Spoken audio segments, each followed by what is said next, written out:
Hello and welcome to the 93rd episode of Indie Radio, a weekly podcast in which we chat with the creative minds involved with the creation of indie games. I'm Brett Hudson. And I'm Ian Jones. Today, we spoke with Dan Fedor, the founder of Blue Bottle Games, about working with collaborators, memorization techniques, AI, GPT-3, picking and choosing systems into game design, the long-lost art of physical goodies and toys, and more. This episode was originally recorded on May 8th, 2021, and released on July 3rd, 2021. My name is Daniel Fedor. I am the developer behind Neo Scavenger and Astronauts, one of the developers, the one who started Blue Bottle Games. Prior to that, I worked at BioWare for about 7 years, and prior to that, I was a web developer. But I've been doing the indie thing since about 2011, and Astronauts is my second game. So that gives you an idea of the pace at which I work. But I kind of like it that way. I like being as low cost and casual as possible because it gives me time to kind of do it the way I want to do it, even if that means really slowly. And hopefully I cross the finish line before the funds run out. So that's the story. That is a good goal. For the listeners, how would you describe Neo Scavengers, Astronauts, and the universe they inhabit? So it's our world in the near future, Earth, the solar system, except basically on Earth, everything failed in a cascade of events. It wasn't a single thing that broke the Earth, it was everything a little bit broke. And enough of those systems fall apart, then you basically end up with apocalypse. And so on Earth, we have the ruins of civilization as we know it about 50-ish years from now. And the level of technology is roughly reflective of that. And part of that is hard to explain because there seems to be supernatural stuff happening. And there are questions of whether they've just always been happening and we didn't hear about them, or are they coming back, or what. But, for example, Michigan's famed dogman seems to be happening. There are reports of people disappearing to dogmen out in the wild. So there's kind of like a little bit of a cryptid, supernatural vibe to the universe. On top of all of that, Earth's orbital space is shattered by Kessler syndrome or cascade ablation, depending on who you ask. But satellites basically have degraded or crashed into a hypervelocity blender orbiting the Earth, and nobody can leave or enter Earth without basically being shredded. And so the rest of the solar system, which was starting to get its feet, like an economy was starting up there on multiple planets and moons, is now cut off from Earth. And Neo Scavenger is following the story of somebody down on Earth trying to figure out what happened because they've been asleep for a very long time. And Astronauts is a story of people trying to make their way up in space. They have a little bit better visibility on what happened, but things are still pretty harsh. More economically harsh in space, whereas it's more apocalyptically harsh on Earth. So I liken the world to kind of a blend of Alien/Aliens, Cowboy Bebop, Blade Runner, Firefly, The Expanse. If you like any of those universes, this is kind of a lot like those and in many ways inspired by those. So if you need kind of a quick icon to conjure to mind, that would be it. Fantastic. And then just as far as gameplay goes, do you want to give a little blurb about that to kind of... Sure, yeah. So Neo Scavenger is more like turn-based. It almost feels a little bit like the early game of Civ, exploring a map, picking up resources, but then there's a lot of inventory management, choose your own adventure style, encounters, and it's survival against the wilderness and the things in it and people in it. So that is a little bit more slow-paced and harsh. I guess Astronauts is also harsh, but it's real time with pause or fast forward. And it's a little bit more management-y because you are, in addition to role playing a captain, you're kind of managing your spaceship and your crew, which is a lot of systems. But they do share a lot of DNA, things like the inventory management, and in some cases, there are probably going to be Neo Scavenger-like encounters here and there, even though a lot of the conversational stuff is more procedural in Astronauts. But that is building and managing spaceships, sort of maintaining your crew, meeting people and maintaining your crew, and the experience of operating a spaceship in a capitalistic dystopia. How many developers are on the team in total? It comes and goes. Yeah, actually, 2 days ago, Thursday, yeah, 2 days ago, we had an all hands live stream on YouTube for the first time.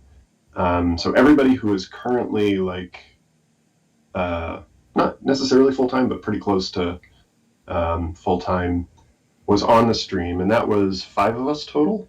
So it was Karis, Chris, Corey, and Michael were joining me on the stream, or we were joining Karis on the stream. But in addition to that group, there's another handful of people who like they do pick up work here and there, things that we need done that are either they're better at doing it or we just don't have the time doing it. Sometimes both. So that list is quite long.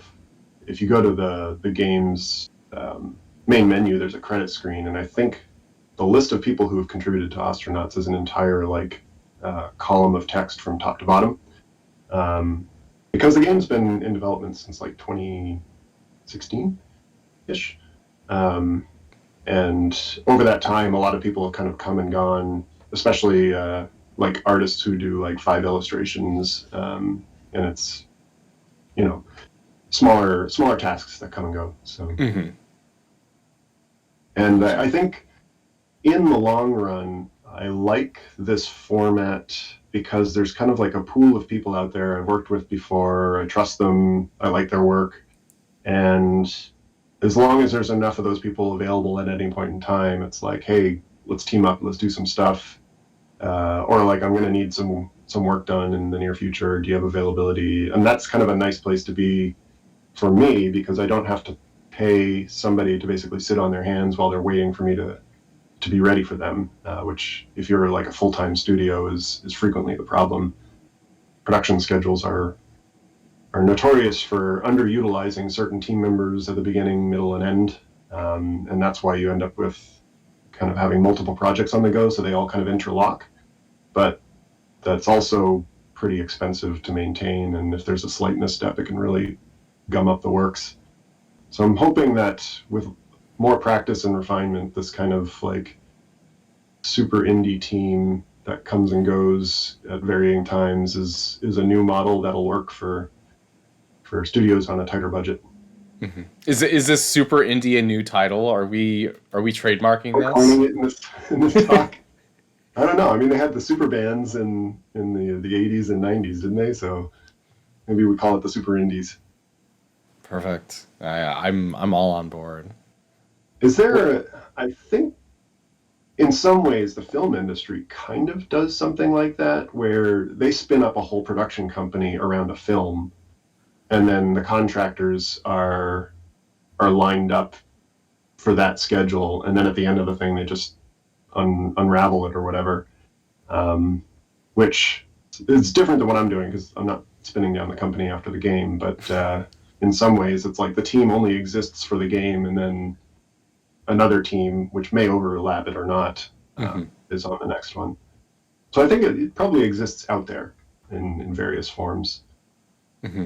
Yeah, the thing that I can think of is XOK Games, the studio by the Celeste developers.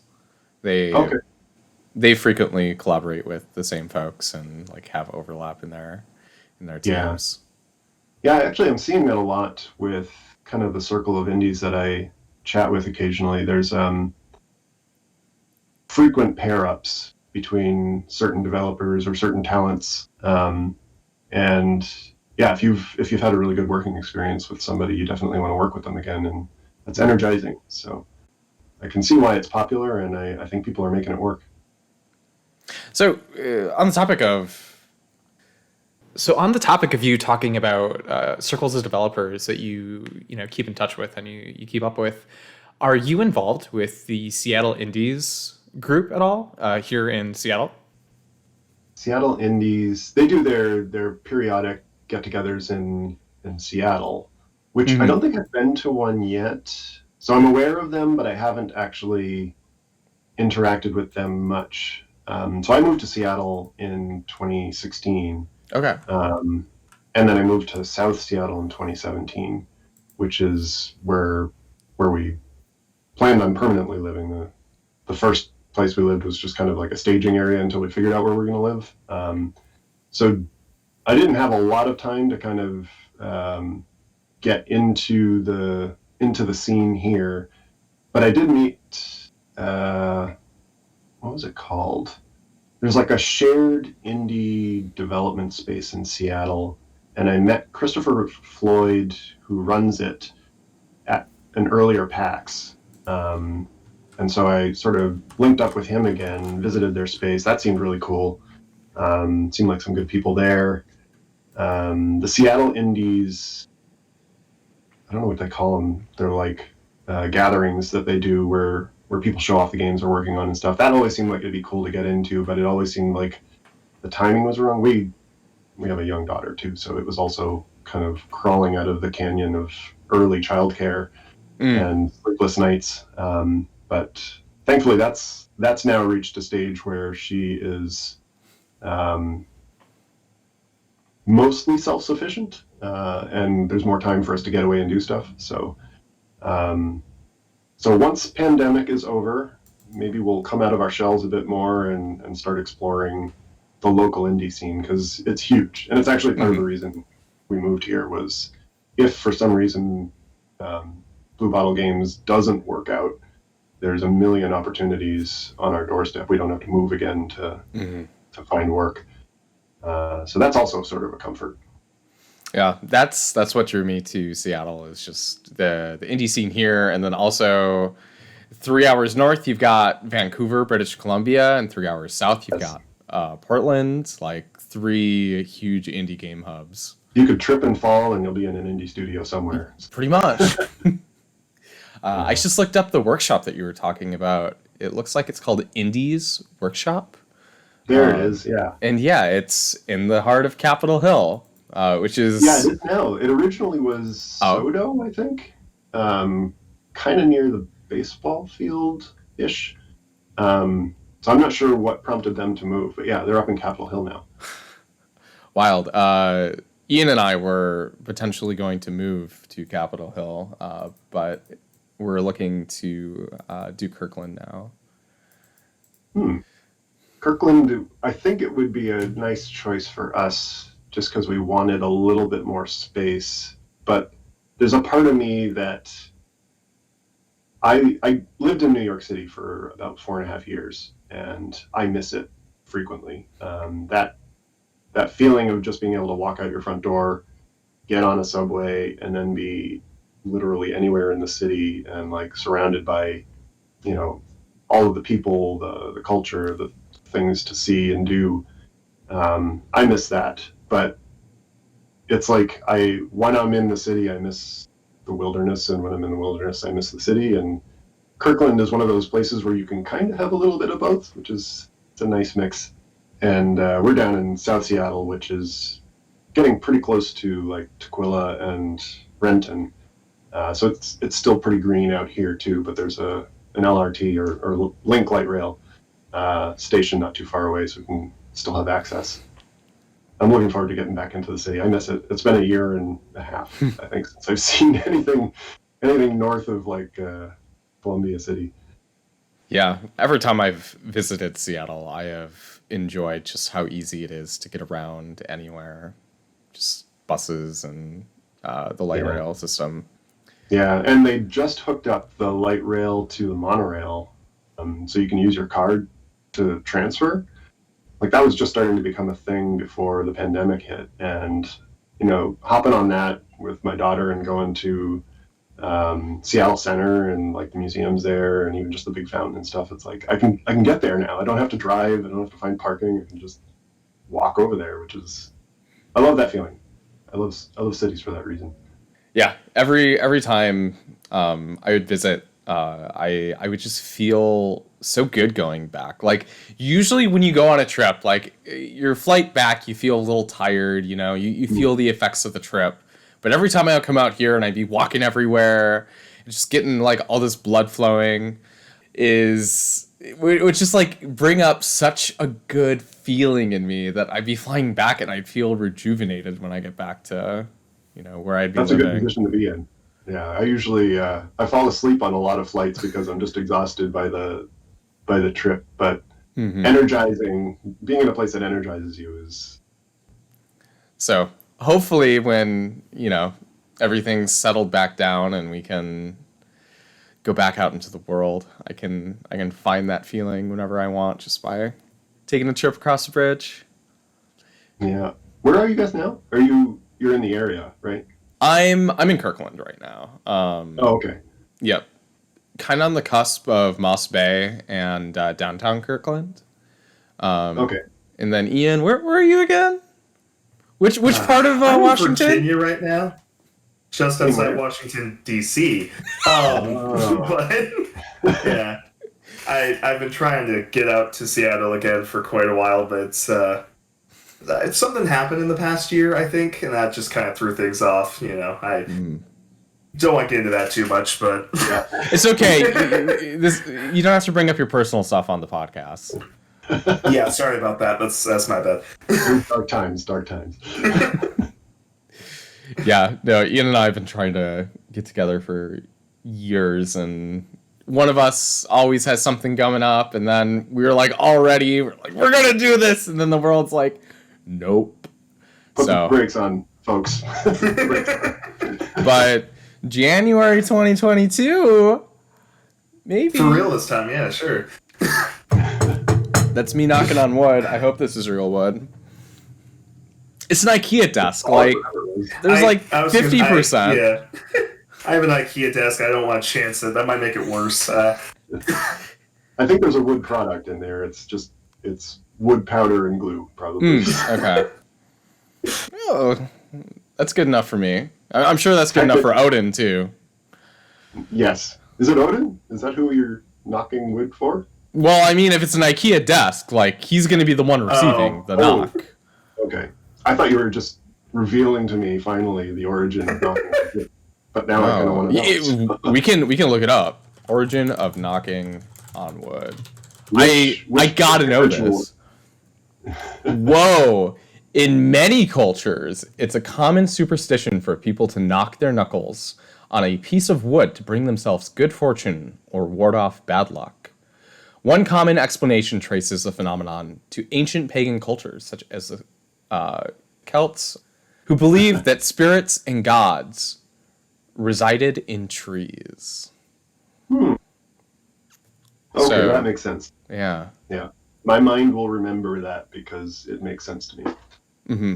Yeah, there's spirits in trees. I have like a mnemonic device and that'll work. Mm-hmm. Isn't mnemonic device or the fact that spirits live in trees and we're knocking on a tree product, it's like that connects a couple neurons in my brain and that'll stay that way now.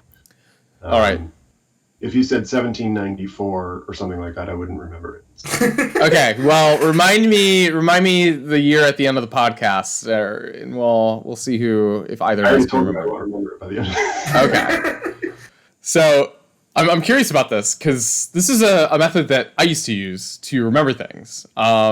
Is when I would be writing stories, I would tie things to 3 other things in the story. So I'd be like, okay, so this character has this event happen to them, and this event, they come into possession of some stone. The stone belonged to this culture at one point.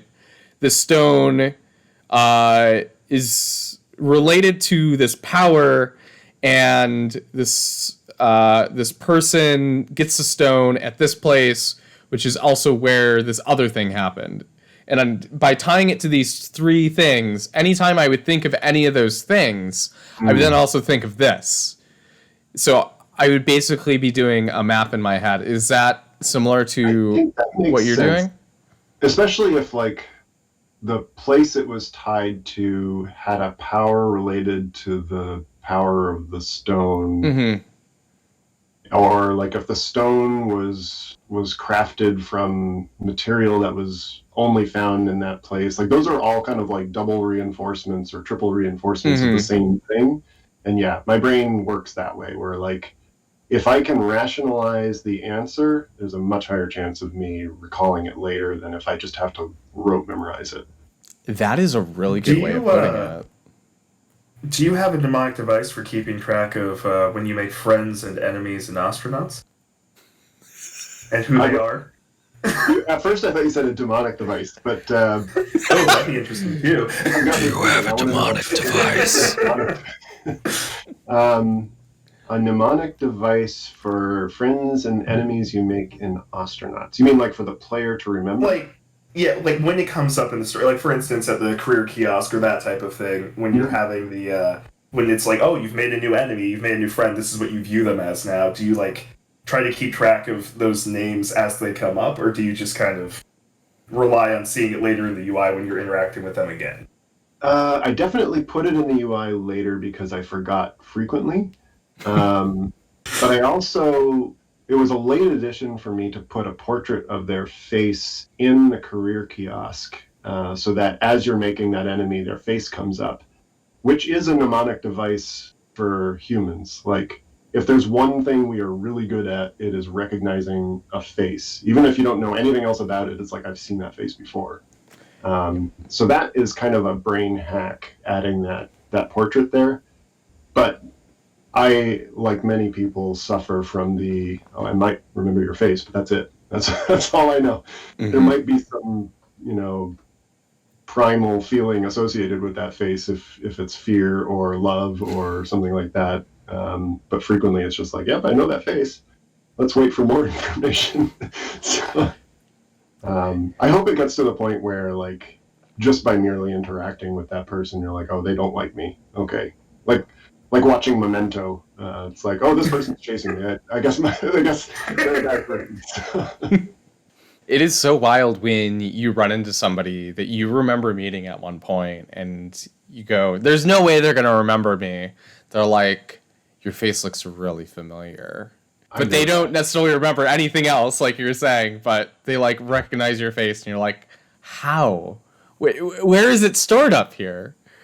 Oh, it's like, I think that's the only thing our brain, like, so I have a theory, and I am not qualified to have this theory, but I have a theory that... We'll allow it. We're just pattern matching machines, and the most important pattern our brain matches is the faces of people in our community, possibly rivaled by the face of a tiger in those bushes over there. But it's like we are looking for patterns in the noise, and our brain is just highly tuned to that. And there's a nature link coming up here. Is that related to the thing? Yes. By problem-solving nature?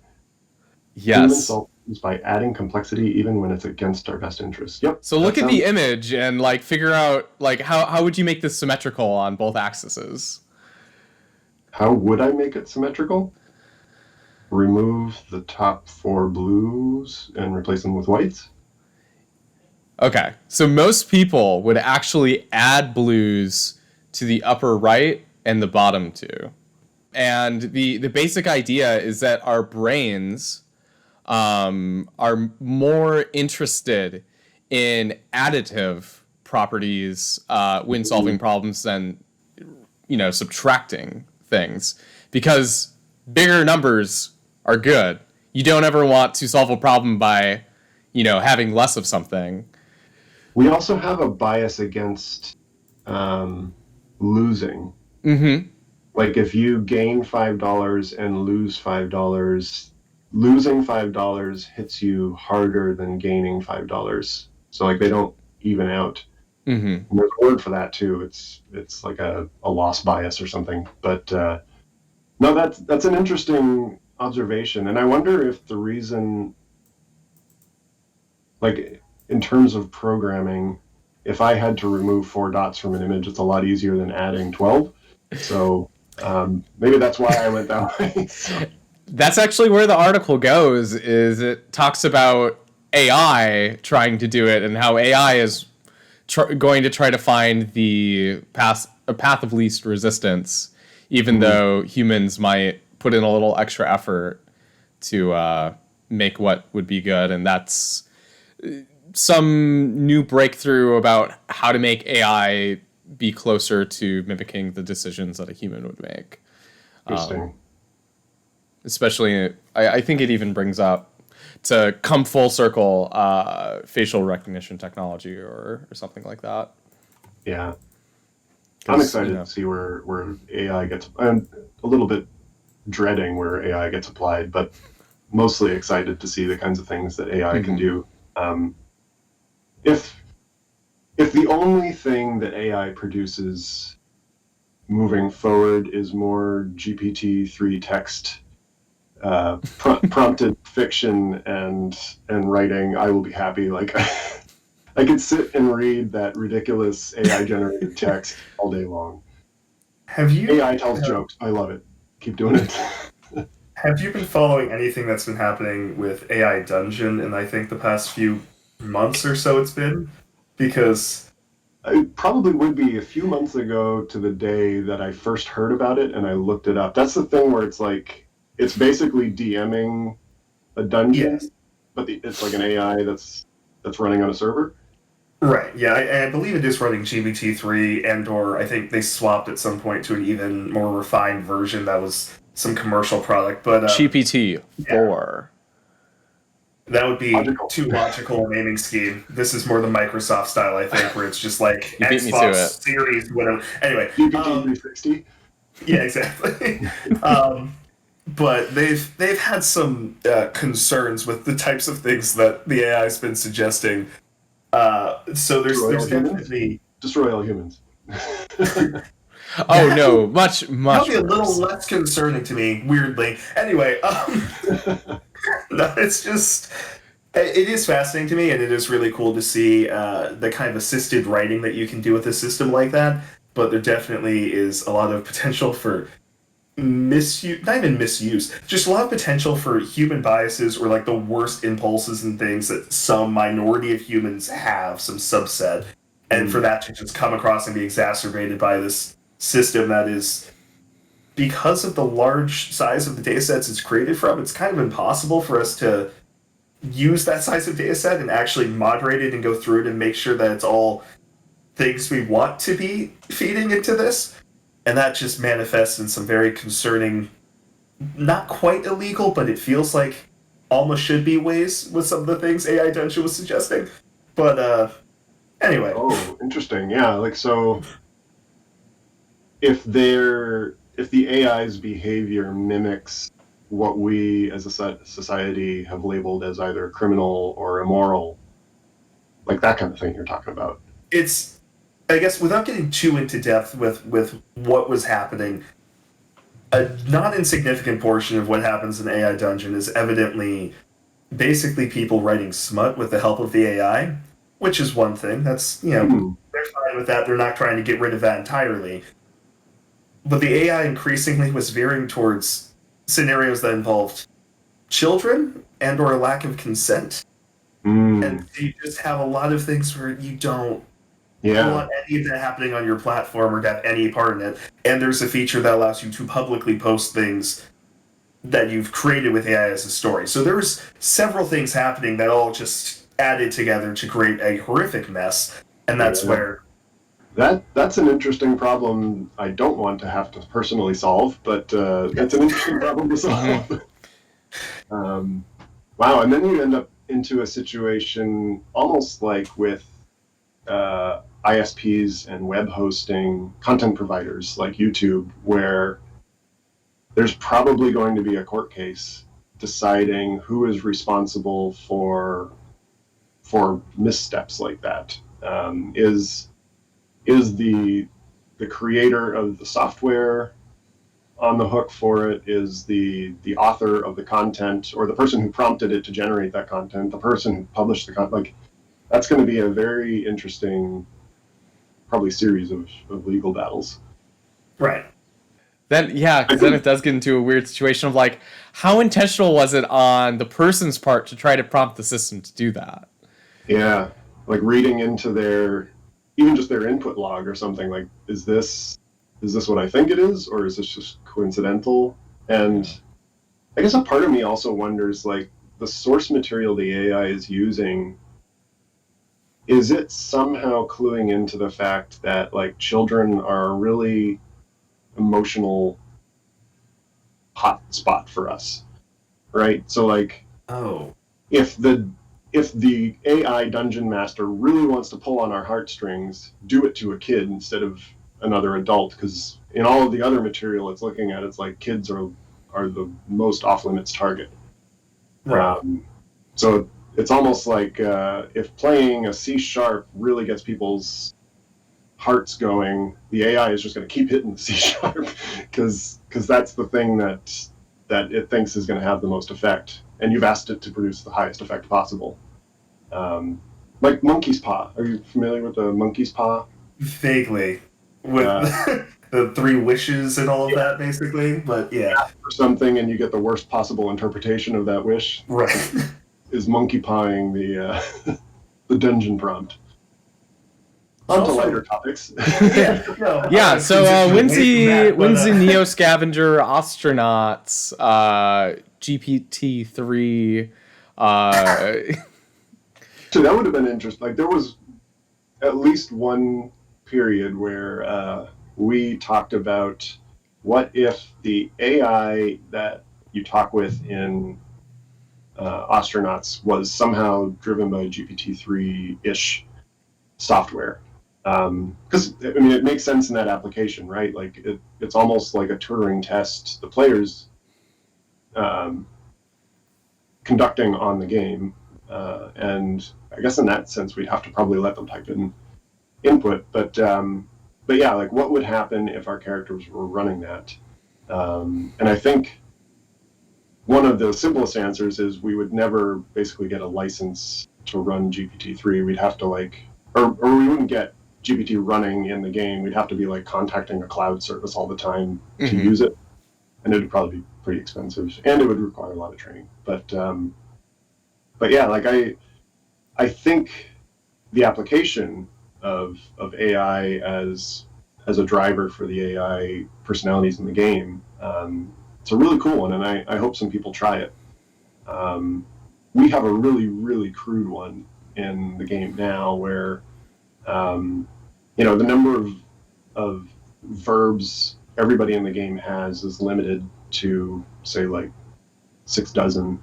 Like, look on your PDA for social media to get, like, a social contact boost, or insult this person to raise your esteem and lower theirs.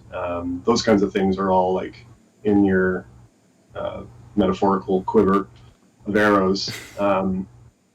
And what the AI does is says, I feel like this now, and I want these stats to feel better. I want my esteem discomfort to go away. So which of the moves that I can use in this limited scenario will do that best? It'll choose one, and then it'll remember, did that work or not? How well did it work? And then the next time it has to make that decision, it will decide accordingly. So if the AI insults me and then I insult it back, the next time it insults me, it should remember, well, the last time I did this, I ended up feeling worse. So I'm going to maybe try a different tactic. So in theory, that's the way it's supposed to work, but it still feels a little random when we're playing.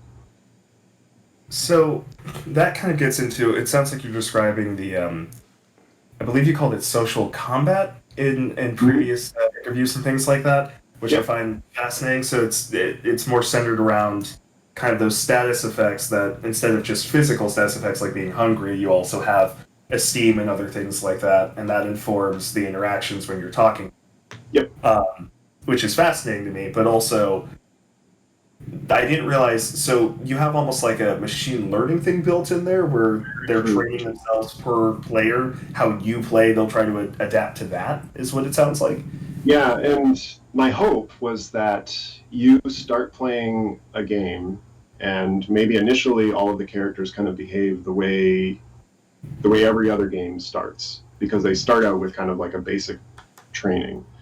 But over the course of playing and the way that you interact with these characters, they start to develop quirks, so that if you are a really harsh taskmaster, you might end up with some really like frazzled kind of like, I don't know how to describe the outcome because I'm not a psychologist, but I'd imagine they're going to be very psychologically damaged people on your crew because you're constantly damaging them. Whereas somebody who's very kind might end up with a very sort of lighthearted and family bonded crew. And then by the end of like hours of play, they're like, well, I kind of don't want to say goodbye to these people because these people only exist in this game. They'll never exist again unless I play, unless all of the cards play out the same way the next game. I've basically built a relationship with a fictional person. So to that end, I don't know if have you ever played or looked into the Outer Worlds, the kind of FPS RPG thing that came out a few years ago? That is the one that Obsidian did? Yes. Okay, I always get confused with Outer Wilds. So yeah, around the same time. They're both fantastic, but one of the things that stood out to me about that game, which just in my head is kind of very linked to what you're describing, what I've seen in Astronauts, is that aspect of the kind of crew management stood out to me as something that really was a highlight of that game, and being able to build up these complex relationships and kind of slightly branching narratives and things like that about what interactions you choose to have with them. Yeah. But of course, it was limited to, there's only like 6 fixed characters that they carefully crafted for that game. Mm-hmm. The idea of that being truly unique people that I've met that no one else is going to meet every time I start a new character in Astronauts is, I think, one of the things that appeals to me the most about the game. Just because, I mean, that's part of the kind of like Firefly type fantasy of being able to go in and be like, it's not just me alone in space. I actually am building up and selecting my crew and treating them whichever way I choose. Personally, not one who wants to antagonize the people that are in close quarters with me in the void of space, but that's...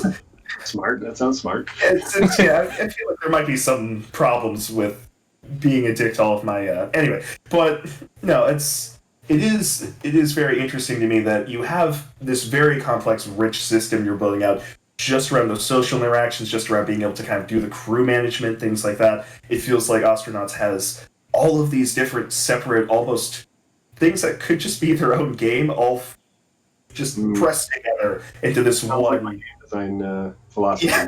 Throw it all in there. When are we getting a grappling hook? Oh, that has to come in 0G. I've actually got a what do you call it? A GitLab task set up for when you are in 0G, you may become stranded in a room because you're not able to reach any of the walls. So what kind of tools are we going to give you for exploring a derelict in 0G? And one of them is a grappling hook. Also like a self-propelled canister or fire extinguisher. Mm-hmm. Like the Jaws of Life type tool that you see fire departments use makes a lot of sense in this, like cut your way through a door or through some debris or force something open. Mm-hmm. Yeah, I'm looking forward to it, but that's one of the many, many systems that I wish I could add, and I don't know if I'll ever get around to doing them all, but yeah. Getting back to your point about Outer Worlds, the kind of procedural roguelike people management aspect of it appeals to me kind of on 2 different levels. First, as a player, because I kind of like manipulating systems more than exploring pre-written content, because I feel like the chances of me being surprised are greater, even though maybe the chances of getting quality out of it are lower. And then from a developer's point of view, like I did the Outer Worlds thing in Neo Scavenger by handwriting every conversation and every potential outcome, and I found that to be extremely sort of intense, time-consuming work for a very short consumption cycle. So, like, people will go through an encounter, let's say 2 or 3 times before they've basically exhausted it, and now they're just quick-clicking through every panel. Whereas every one of those panels I had to write. It took me time to write them and then link them all up in the game. So it was like the return on investment of time for a handwritten scene like that was pretty bad. I guess the one sort of saving grace of it is that if you write a really engaging scene, even if you only experience it once or twice, that is its own kind of tool for gaining followers for the game, I guess, if that makes sense. So, like, building the world in the player's head successfully is a worthy goal. And there's probably a lot of people who played Neo Scavenger now will skip through all of those encounters, but they appreciate now having this world in their head that they read the first time. So maybe it was worth it. I don't know. We'll see. That's such an interesting point about the kind of replayability, because I definitely going through the first time trying to play these games. Well, and that's like the career kiosk in Astronauts and playing Neo Scavenger. Both have that. From what I can tell, they're both like pre-written and everything else. And so it is interesting that like the first time going through like the intro scenario of like waking up and being like, oh, I'm seemingly the only one alive here in this facility, or oh, I need to try to decide what my kind of skills are by choosing how I interact with the world in these scenarios. I definitely did like carefully scrutinize over the words the first time through, and then as I was going back and like, let me start a new character, I did find myself doing that, but I didn't realize that would kind of have an impact on how you chose to build out the rest of this new game. And I also, you mentioned your kind of game design philosophy around having a bunch of different interconnected systems earlier, and so I was curious. How do you decide what makes the cut, what's fun to simulate in the game versus what you kind of leave out and just have happen on its own without the player having to directly interact or things like that? Like, for instance, it seems like one of the kind of early challenges as a player in Astronauts would be trying to dock your ship for the first time or things like that. So I'm curious, just where do you kind of pick where the line is between we want you to actually experience like doing this thing for real versus it just happened, it's fine. Right. Well, I think to my shame, one of my development strategies is to just add it and see, and that's time consuming and or expensive, but it's also probably the most accurate or the most effective, because hey, let's try it and see, and if it works, it works. If not, it doesn't. But you have to build it to find out, which is unfortunate. I think another component is maybe also shameful because it's just selfish. I wanted to do this, and now it's in the game. I don't know if anyone else wants to do this, but I sure did. And like you could probably tell, I played a lot of asteroids as a kid because the flying is basically asteroids.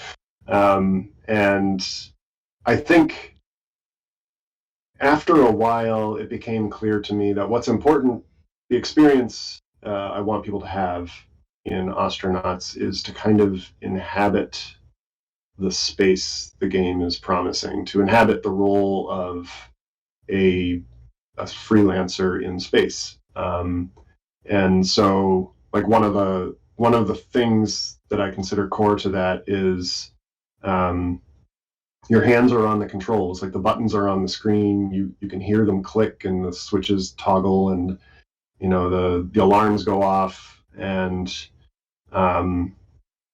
when you're walking around in the ship, the audio changes to reflect the situation. Like I want you to feel like you're there, inhabiting that character's avatar. And then the sort of mechanical complexity of dealing with other characters. I think like the Neo Scavenger combat sort of accidentally ended up being one of the hallmarks of the game.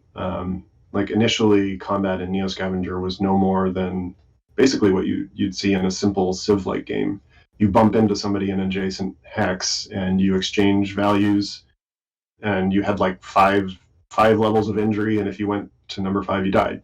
And then after a while, we tried to add more complexity to that, and it ended up being something that some people consider to be the most important part of the game, or the most important evolution, I guess, or feature of the game.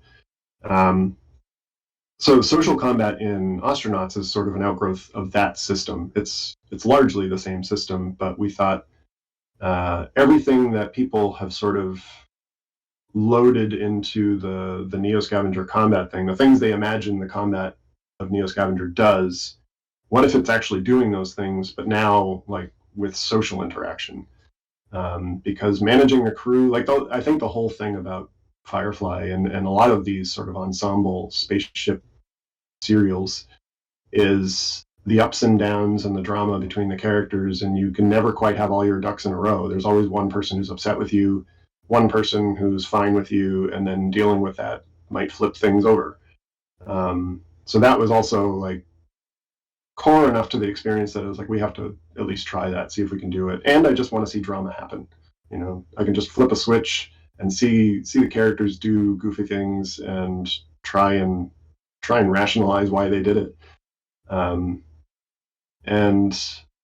then I think designing and building spaceships was also a bit of a gratuitous feature. Like I loved building spaceships out of Lego.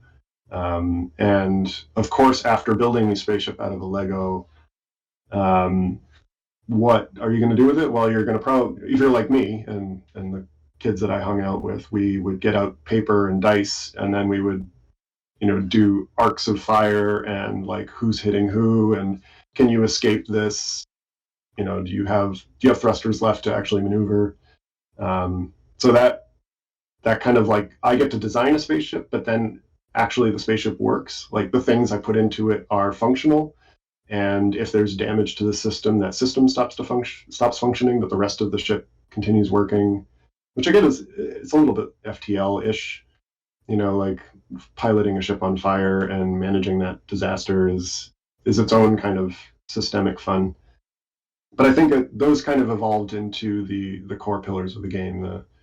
The hands-on controls bit, the managing your crew and seeing drama happen, and then the designing and maintaining your spaceship. So everything else that supports those things is now on the table. Yeah, it's a shame. It's my other bookshelf that has all my Legos, but I've got the new Lego Hedwig. It has like a crank and the wings flap. It's pretty neat. Oh, thanks. I have to get back into Lego. Like I was able to convince my daughter that Lego is cool enough for a little bit of play, and I'm hoping she gets more into it because I want an excuse to buy more.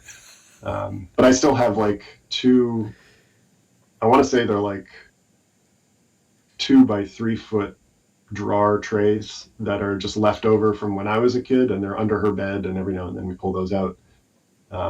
She doesn't build spaceships though. She likes to build cats, which is its own challenge. I'm up for it. Imagine the two together.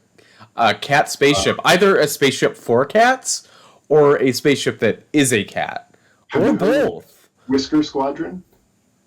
Why does that? Oh, yes! That just got funded.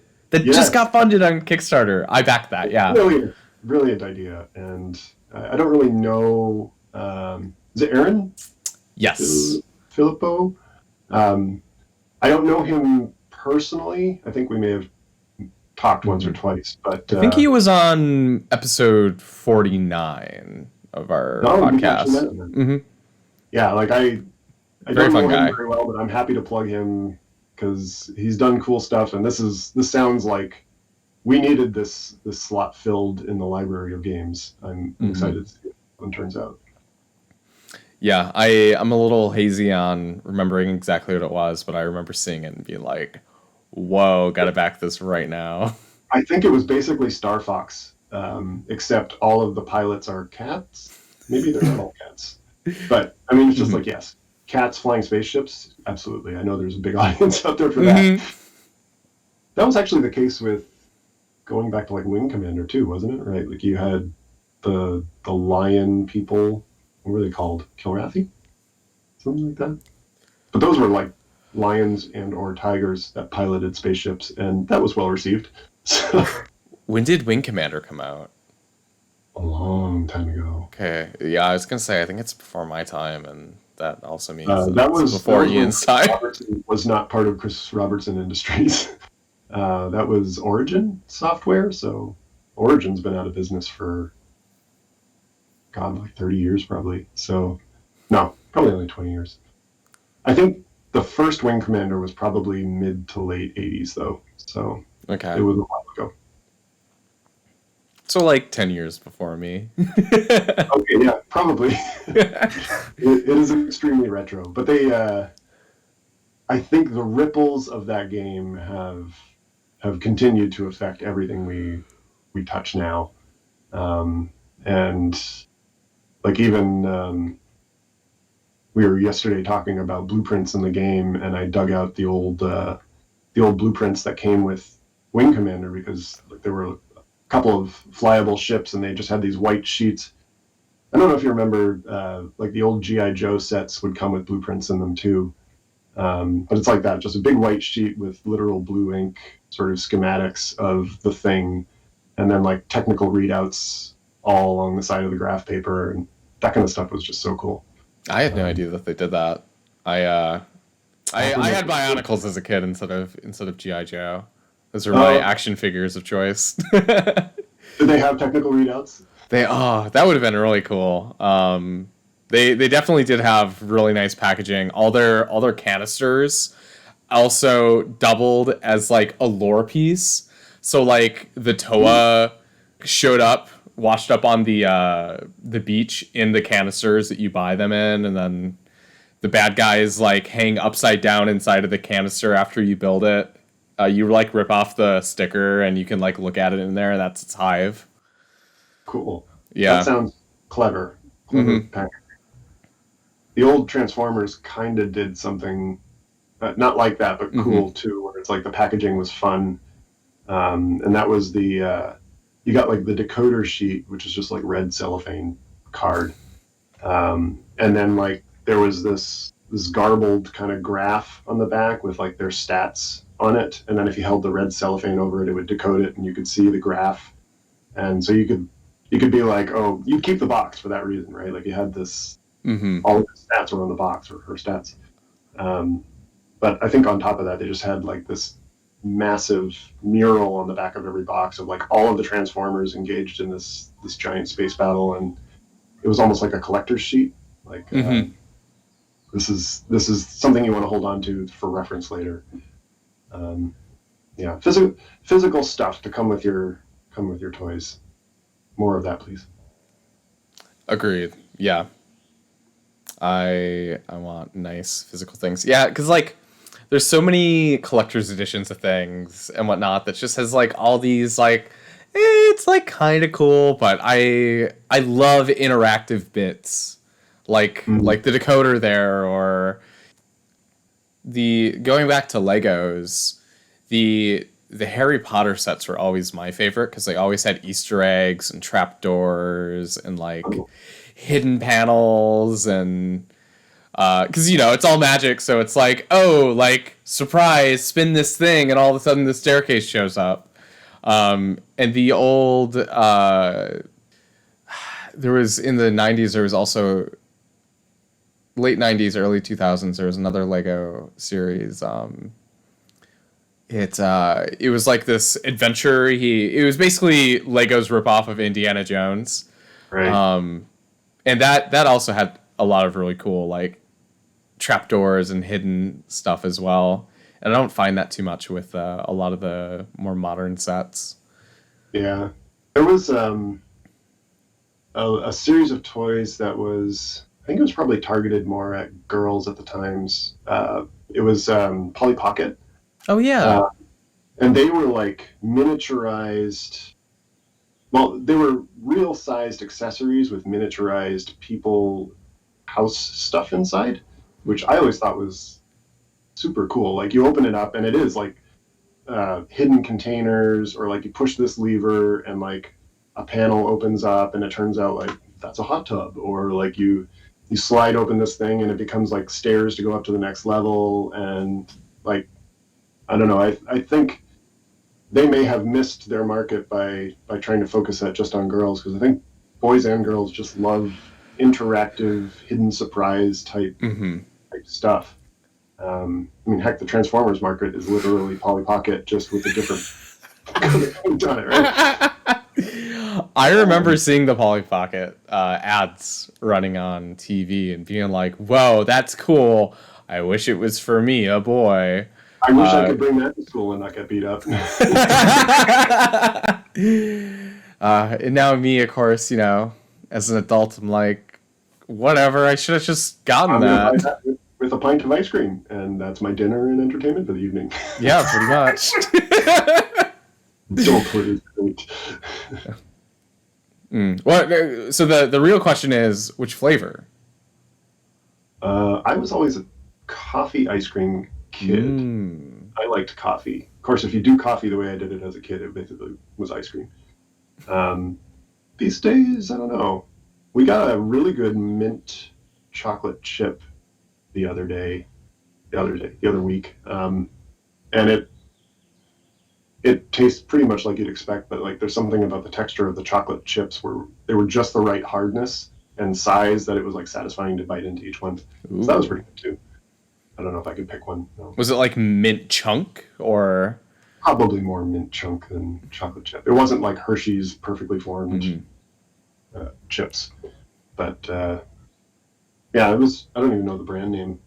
I should at least learn brand names so I can plug them when I'm plugging them, but can't remember. So. For sure, I've gotten in the habit of like taking pictures, being like, "Ooh, I really like this." Take a picture. That's smart. Yeah, like I need to remember this. We do it. We had a wine the other day, which we don't have wine very often, and then we're like, "This is really good. We should remember it." So we took a picture of that. Now the question is, the next time we're buying wine, are we going to remember where that photo is? And so that's the next step. Is if you back it up to Google Photos, their AI, you can search like wine, you can search like food or ice cream, and it will be able to like filter through there and hopefully get the image that you're looking for. I think that works as long as it's the last year and a half, 2 years. But beyond that, I've cleared out my photos because they were competing for space. There was a 2-year period where Google like defaulted to high res original quality. Well, it's the short video versions. Oh god, those, yes, yeah. Picture, and then it's like 5 or not even 5 seconds of like video to go with it. Right. Like the Harry Potter photos almost. Oh yeah. And I was like, oh, this is neat. And then like a year later, it's like, I'm out of space. What happened? I don't remember taking that many photos. And it turns out like every photo has a little MPEG associated with it. And I was like, oh, geez, I'm burning through storage space. So I turned that off. I know. I'm gonna be so sad when I run out, because the Pixel phones, like they give you 2 years free, or like 2 years infinite free on those. On any pictures taken within that 2-year period, doesn't count towards your total. Nice. But the next Pixel phone that comes out, they're like, we're not doing that anymore. Yeah, they turned it off this year, I think. They just said we're now stopping that because we're running out of storage, which is weird to hear because Google was always the gigabyte of email storage. And it's like, what? A gigabyte of email storage? That's crazy. And now they must be running finally out of space. I don't know if it's like there's no more surface on the planet for them to build a data center. But they've maxed out. So. Now that everyone's finally using Google Photos, they can get rid of the incentives. No, but they have enough data. Yeah. Well, actually, yeah, that actually was a big part of it, from what I understand, though, was they were trying to use it to feed a lot of their AI, it sounded like, similar to Gmail and other things with Too much advertising. data. Too much data. Yeah, this was enough. We're at capacity. But Our data's also, too diverse now. I believe if you do have a Pixel phone, you can still use the high-quality ones for free. They did get rid of that for all the other phones, though, so if you're on an iPhone or a Galaxy or something, you're out of luck unless you want to pay for their Google One stuff. So I'm fellow Pixel user here. Really happy with it. And the Pixel crew. Yeah. I also, are you Google Fi users? Yes. Not yet. I like that a lot. Yeah. That was an eye opener coming from especially the plans up in Canada, but even the plans in the US are pretty bad. So Yeah. So I've been curious about how it is in Seattle, and since you're happy, I'm guessing that it's good. yeah, I mean, I've not run into, the only place I ran into an outage was when we went to Montana, Eureka, Montana, from Seattle. There are definitely spots getting out into like national forest where you won't, and I don't know if anyone would get a signal there. But then when we got into town, there were some places where like other family members had signals and we didn't, but it was still pretty limited in terms of outage areas. Like we could walk down the street a bit and get a signal, so it was still pretty close. Gotcha. That's the only time that I feel like we've been out of touch with it. And definitely the fact that it tethers to Wi-Fi, like, you know, it jumps between the two different cell tower formats and then Wi-Fi, and between the three of those, there's always something. I don't know what happens if you're in the middle of the national forest and you need emergency help, though. I think it would use the emergency cell towers no matter the carrier, but I've never run into that before, so. Fingers crossed, I guess. Huh. I might have to finally make the switch. I've been like running a spreadsheet recently because I'm moving and my rent is going up quite a bit. But I'm gonna have AC, so like it's worth it. But yeah, I'm just like, where can I cut a few dollars here and a few dollars there, just to feel a little less bad about making my rent go up as much. Option I've had, but I haven't been a super cell phone user. Like before I had this, the thing that we had was prepaid cell phones, and it was like we'd spend $50 or $100 on like a prepaid card for the cell phone or prepaid minutes, and within a year we might not even use it because we were just non-cell phone users. That's definitely changed. Like since we got the smartphone plus the Google Fi combo, we are definitely doing a lot more phone stuff. Like pulled screaming out of the dark ages into modern technology. But I've been pretty happy with it. And not too expensive. Like I like the fact that it's basically metered cost. There's like a minimum monthly fee of, I don't know, what is it, $17, $20, something like that. Yes. It's a reasonable, like what you paid for a landline back in the day. And then data is like they charge you in advance for, I think, $10 worth of data and then give you back whatever you don't use at the end of the month, which I feel like it's the way it should be. So yeah, I could get behind that. I'm grandfathered into a plan that T-Mobile hasn't offered for years, and I refuse to upgrade because I'm paying $50, and if I wanted to get their modern one, it would be $80. So like huge that's spike. Yeah. And then also I have all these little perks like free international texting and in like 120 countries, and being Don't able have that with Fi. Yeah, I was gonna say Fi it comes with. It's cheaper than that, and it technically uses the T-Mobile network when it's on that band. So Yep. It's used Fi the whole time I was in Canada. yeah, God, You know, next time we really just got to get Google Fi to sponsor this podcast. I was going to say, can you We're plugging it a lot. sponsored Fi Talk? This podcast sponsored by Verizon. Does that work after Unbeknownst to that?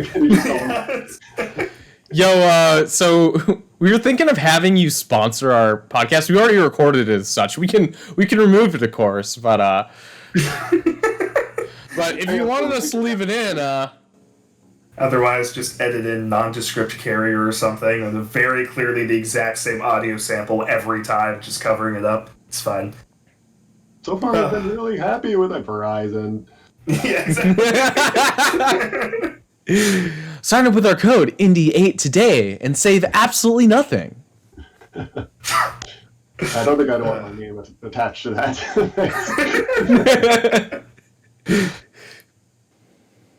Are there any things from working at BioWare, working, like in the AAA game space, that you miss or would like to introduce to indie? Oh, well, it's harder to introduce, but I miss the team that I used to work with at BioWare. Like the people there were definitely top notch, and I still work with Chris, who I met at BioWare. So it was definitely a good time working with those people and having the kind of like shared brain, to solve problems and just work through things with. As far as like either management styles or anything like that to bring into indies, I don't know. The larger outfits do have a lot more things they can do just because they can afford it. Like physical merch is fun to do if you can afford to do it, and it's cool if indies can pull it off. Like there's so much in running a large studio that I think is just incompatible with small budgets. So many things at big studios are just solved with more money. Even though they do try to be as efficient as possible, like when you get above a certain size, there are just costs you can't escape, right? Like 10 people, you can probably manage fine without somebody to coordinate them all. Like They can self-coordinate, but 100 people, 400 people, 4,000 people, I think EA might have 8,000 people worldwide. Like there's a lot of management that has to be, or I think has to be kind of in there to coordinate all that. That doesn't really scale down without getting rid of certain techniques and people. So, Sure. Yeah, it'll be interesting to see how indie publishing goes. Like, we are in the middle of, I think, another change in the way indie studios work.